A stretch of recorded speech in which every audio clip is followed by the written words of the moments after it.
Hey everybody, this is Chris Bullock from over here at Lift Strength and Conditioning. Today we're going to be talking about a posterior chain or pulling complex that we use. This a lot of times we're going to use this. You can use it for conditioning, but a lot of times I use this as sort of a finisher in a hypertrophy program where we have an upper back or lower body pulling day. So anyway, we're building a ton of time under tension with this thing.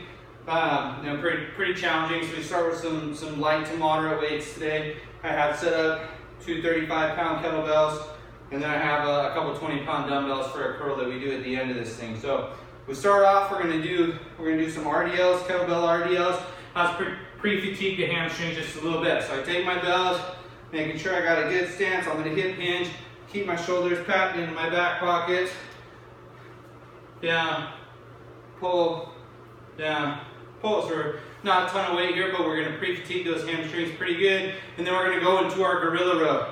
So two versions of gorilla row. You can kind of pick depending on your ability here and how much tension you want to put in those hamstrings. We're going to either do our regular gorilla row, kettlebells on the ground like this, pull, pull, or we can do our hanging gorilla row where we add a lot more tension to the hamstrings, and now we're 1 inch above the ground. Pull, pull, pull, and that makes it quite a bit more challenging both on the hamstrings as well as on the row part, because we're holding that kettlebell the whole time instead of putting it back down. Then our third drill, we're going to bring these kettlebells up using our clean, and we're going to go into a front rack carry or front rack march.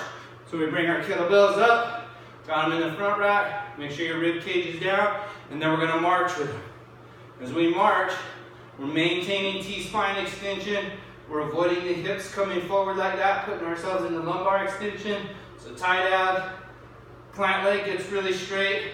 You should feel your glute flex on that plant leg each rep. Good. Nice and under control.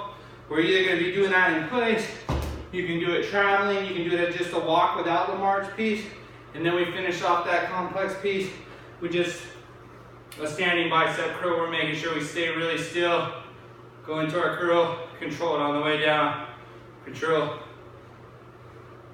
So we're usually performing these anywhere from 8 to 15 reps per side on all those things, usually going anywhere from 2 to 4 rounds. Give it a shot. Thanks.